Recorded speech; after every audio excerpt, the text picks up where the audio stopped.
ఇక బాగా తిని పడుకుందామని బెడ్రూమ్‌లోకి వచ్చిన సుందరి వద్దకు అమ్మ చిట్టి అనుకుంటూ రామచంద్రం వస్తాడు. అబ్బా!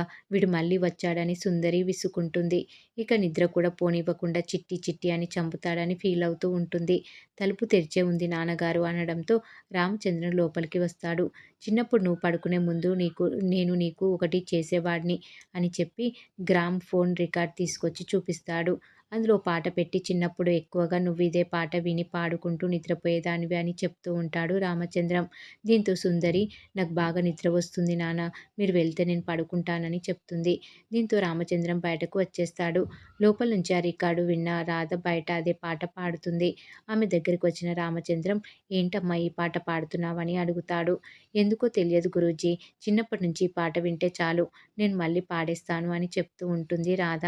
చిన్నప్పుడు మా చిట్టి కూడా ఇదే పాట పాడేదమ్మా అని అంటాడు రామచంద్రం. ఇక మరోవైపు భోజనాల దగ్గర రాధ ఎవరో తెలియకుండా చేయడానికి విక్కీ తల ప్రాణం తోకకి వచ్చేస్తుంది. అమ్మో! రోజు ఈ నరకం అనుభవించడం నా వల్ల కాదని, అనవసరంగా రాధ నా ఫ్రెండ్ అని చిట్టికి చెప్పి తప్పు చేశానని బాధపడుతూ ఉంటాడు విక్కీ. అప్పుడే అక్కడికి వచ్చిన రామలింగాన్ని సలహా ఇవ్వమని అడుగుతాడు. నేరుగా వెళ్ళి చిట్టికి విషయం చెప్పేయమని చెప్తాడు రామలింగం. వామ్మో! నా కోసం అంత దూరం నుంచి వచ్చిన చిట్టికి ఈ విషయం చెప్తే ఇకేమైనా ఉందా? దాని చిట్టి గుండె ఆగిపోతుందని అంటాడు విక్కీ.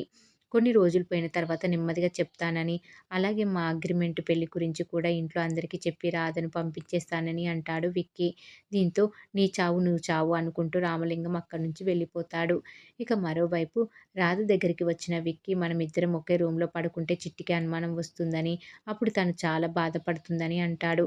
అయితే ఇప్పుడు ఏం చేస్తారని అడిగితే, నువ్వు బెడ్ మీద పడుకుంటే నేను వెళ్ళి హాల్‌లో పడుకుంటానని అంటాడు విక్కీ.